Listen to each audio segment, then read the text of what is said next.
Oke. Oke, Mas Somad, jadi kira-kira ini ada sebuah fenomena Desa Mandala Mekar yang sudah bergiat dan mengembangkan open source dan melakukan gerakan Mandala Mekar plus open source.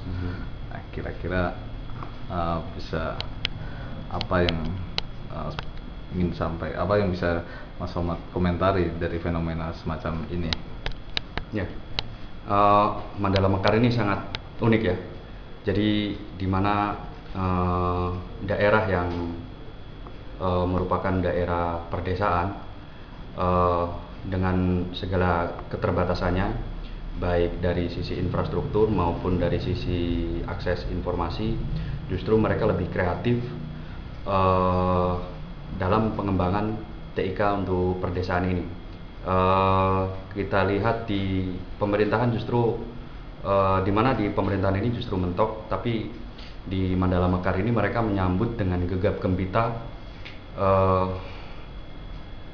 TIK untuk perdesaan berbasiskan open source, yaitu.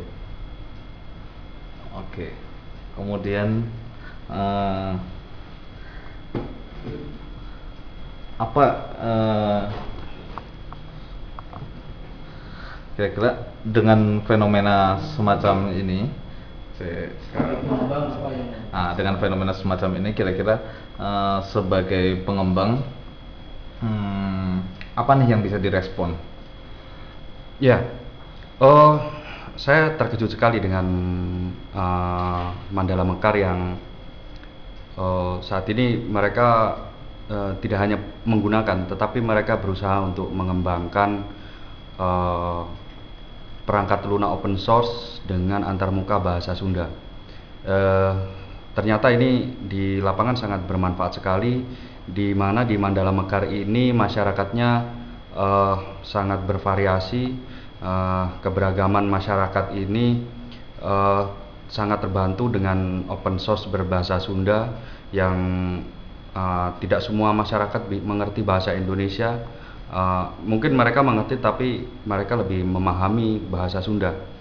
Nah, ini salah satu contoh implementasi TIK di perdesaan ini dengan semangat open source gotong royong. Mereka mengembangkan perangkat lunak sendiri. Kedepannya kita akan kerjasamakan pengembangan ini dengan Blank-On. Nah, Blank-On akan menjalin kerjasama dengan Mandala Mekar untuk pengembangan perangkat lunak dengan antarmuka berbahasa Sunda, karena di Blank-On kita punya sistem, kita punya mekanisme pelokalan bahasa di dalam antarmuka perangkat lunak ini, kita punya infrastruktur. Nah, ini yang kita coba kerjasamakan dengan Mandala Mekar ini. Baik. Request pertanyaan? Udah, itu kira-kira yang terakhir.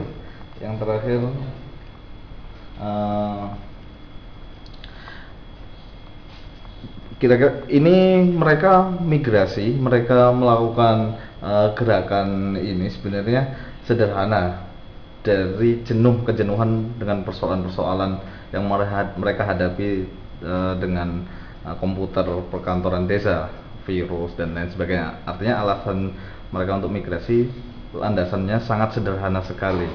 Nah, kira-kira apa sih keunggulan open source jika ini diaplikasikan sebagai dukungan teknologi pedesaan? Ya, oke. Jadi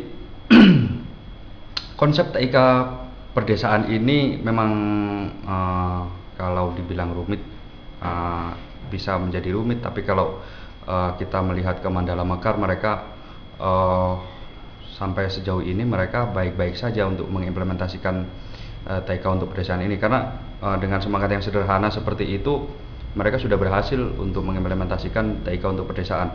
Nah, sebenarnya kelebihan open source ini selain dia memang aman kita tidak bisa mengklaim kalau itu 100% aman, tapi pada kenyataannya di Mandala Mekar implementasi open source ini sudah bisa mengatasi masalah-masalah virus, masalah keamanan data. Kemudian yang kedua ini adalah semangat gotong royong, yang hal ini tidak bisa ditemukan di perangkat lunak dengan lisensi yang lain ya. Misalnya perangkat lunak proprietary, di situ tidak ada semangat gotong royong. Yang ketiga ini, open source ini sangat memungkinkan masyarakat untuk berkreasi, karena pengembangan selanjutnya, pendistribusian ulang itu sangat memungkinkan di perangkat lunak open source ya. Kalau di perangkat lunak yang lain, kita tidak bisa membagikan lagi perangkat lunak yang kita miliki. Yang di open source, kalau kita memiliki perangkat lunak, kita bisa pinjamkan ke orang lain, kita bisa kasihkan lagi ke orang lain. Baik, kira-kira begitu Mas Somad, terima kasih. Sama-sama. Sampai jumpa. Salam open source. Oke. Lagi dong, diulangi yang salam open source. Salam open source. Salam open source.